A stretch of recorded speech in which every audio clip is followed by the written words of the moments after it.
శేషు గారు, లోక్సభ ఎన్నికల దృష్ట్యా తెలంగాణ రాష్ట్ర ముఖ్యమంత్రి రేవంత్ రెడ్డి గారు ప్రధానమంత్రి మోదీపై ఒక హాట్ కామెంట్ చేశారు.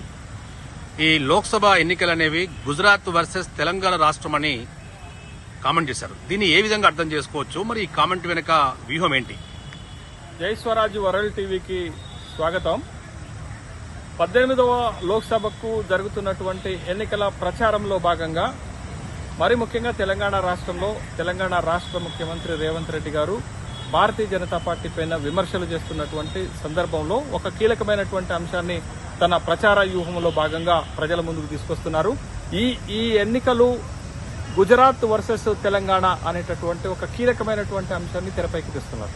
అసలు గుజరాత్ వర్సెస్ తెలంగాణ అనేటటువంటి దాంట్లో దేనికి గుజరాత్ తో తెలంగాణ పోటీ పడుతుంది అనేటటువంటి విషయాన్ని గనక మనం చూస్తే, రాజకీయ పరమైనటువంటి పోటీని గనక మనం చూస్తే గుజరాత్ తోటి తెలంగాణ ఏ విధంగా పోటీ పడుతుంది రాజకీయాలలో అనేటటువంటి అంశం గనక మనం చూస్తే, గత 2 లోక్సభ ఎన్నికల్లో 2014 లోక్సభ ఎన్నికల్లోనూ 2019 లోక్సభ ఎన్నికల్లోనూ గుజరాత్ లో భారతీయ జనతా పార్టీ 26 లోక్సభ స్థానాలుంటే 26కి 26 లోక్సభ స్థానాలు భారతీయ జనతా పార్టీ గెలిచింది. ఇక్కడ తెలంగాణ రాష్ట్రంలో కూడా అదే నినాదాన్ని, రాజకీయపరమైనటువంటి నినాదాన్ని గుజరాత్ తోటి తెలంగాణ పోటీ పడాలి అనేటటువంటి, గుజరాత్ కి తెలంగాణకి వర్సెస్ పోటీ జరుగుతుంది. ఆ పోటీలో తెలంగాణ ప్రజలు కూడా గుజరాత్ లో భారతీయ జనతా పార్టీని ఎట్లయితే గెలిపిస్తున్నారో గుజరాత్ ప్రజలు, అక్కడ గుజరాత్ లో భారతీయ జనతా పార్టీ అధికారంలో ఉంది, తెలంగాణలో కూడా కాంగ్రెస్ పార్టీ అధికారంలో ఉంది. కాబట్టి తెలంగాణలో ఉన్నటువంటి ప్రజలు కూడా కాంగ్రెస్ పార్టీకి బ్రహ్మాండమైనటువంటి మెజార్టీ ఇవ్వాలి.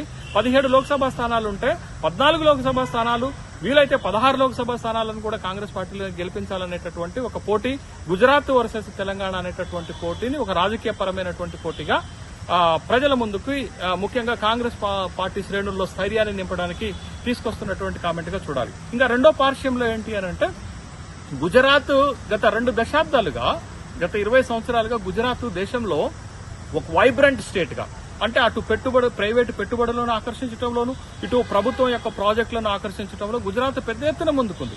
కేంద్ర ప్రభుత్వం యొక్క సహకారంతో గుజరాత్ పెద్ద ఎత్తున అభివృద్ధి చెందుతుంది. అదేవిధంగా ప్రైవేటు పెట్టుబడులను ఆకర్షించడంలో గుజరాత్ ముందు ఉంది. కాబట్టి గుజరాత్ ఒక వైబ్రెంట్ స్టేట్ గా తయారైంది. గుజరాత్ ఈ 20 సంవత్సరాల్లో పెద్ద ఎత్తున అభివృద్ధి చెందింది. కాబట్టి గుజరాత్ తరహాలోనే తెలంగాణ రాష్ట్రంలో కూడా అభివృద్ధి జరగాలి. తెలంగాణ రాష్ట్రం కూడా ప్రైవేట్ ఇన్వెస్ట్మెంట్ ని పెద్ద ఎత్తున ఆకర్షించాలి. అదేవిధంగా కేంద్ర ప్రభుత్వ సహకారంతో కేంద్ర ప్రభుత్వం రైల్వే ప్రాజెక్టులు గాని, కేంద్ర ప్రభుత్వానికి సంబంధించిన ఇన్ఫ్రాస్ట్రక్చర్ గాని, కేంద్ర ప్రభుత్వానికి సంబంధించినటువంటి విద్యా సంస్థలను ఆకర్షించడంలో గాని, కేంద్ర ప్రభుత్వం యొక్క పెట్టుబడులను ఇక్కడ తీసుకురావడంలో గాని తెలంగాణ రాష్ట్రం కూడా గుజరాత్ స్థాయిలో అభివృద్ధి చెందాలనేటటువంటి ఉద్దేశంతో, అంటే ఒకవైపు విధానపరంగా, ఎకానమీ పరంగా గుజరాత్ తో పోటీ పడాలి, మరొక పరంగా రాజకీయ పరంగా గుజరాత్ తో పోటీ పడాలనేటటువంటి ఉద్దేశంతో తెలంగాణ రాష్ట్ర ముఖ్యమంత్రి రేవంత్ రెడ్డి గారు గుజరాత్ వర్సెస్ తెలంగాణ అనేటటువంటి ఒక పోటీని తీసుకొచ్చారు. దీంట్లో మరొక ముఖ్యమైనటువంటి అంశం ఏంటంటే, గుజరాత్ బీజేపీకి ప్రాతినిధ్యం వహిస్తుంటే తెలంగాణ కాంగ్రెస్ కి ప్రాతినిధ్యం వహిస్తుంది. కాబట్టి గుజరాత్ వర్సెస్ తెలంగాణ అనేది Bharatiya Janata Party versus Congress Party అనేటటువంటి విషయాన్ని కూడా ప్రజల్లోకి తీసుకుపోయే ఉద్దేశంతో రేవంత్ రెడ్డి తన ప్రచార సభల్లో కీలకమైనటువంటి ప్రచారాస్త్రంగా గుజరాత్ వర్సెస్ తెలంగాణ అనేటటువంటి అంశాన్ని ముందుకు తీసుకొస్తున్నారు.